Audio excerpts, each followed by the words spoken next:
Nimeona majamaa wengine aswa yule Sutikombo anasherehekea huku kote, unaweza fikiria Jesus Christ has been born for the second time. Mtu anaruka huku kote.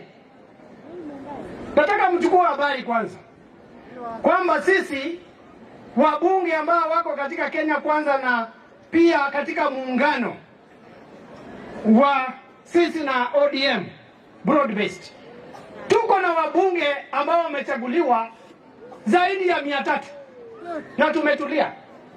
Kuna watu kama Sutikombo ambao wanafanana na kuku. Ushaona kuku? Kuku inataka kama eka moja inapiga kelele mpaka dunia yote lazima ijue kuna mayai imetagwa. Na hiyo kama eka natoshana hivi, hata akawezi shibisha mtoto.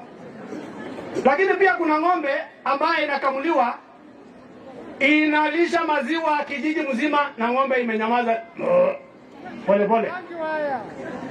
Sasa sisi tuko na wabunge zaidi ya 300 na tumetulia.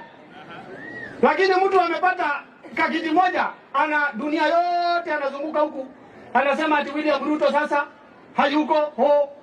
Na je, ukipata wawili ama watatu itakuwa namna gani bana? Na mimi niseme hivi, ile uchaguzi ambaye imefanyika kule Olokalou, nataka msikize kwa makini. Nataka msikize kwa makini. Katika ule uchaguzi ambao umefanyika kule Olokalou, William Ruto amemshinda yule DCP leader Sutikombo. Kwa nini? Yule candidate ambaye ameshinda saa hizi, yule candidate ambaye ameshinda alikuwa number 2 last general election. Na katika general election ya last time ya 2022, yeye mwenyewe bila anybody alipata kura 30,000. Yeye mwenyewe bila mtu yoyote alipata 30,000.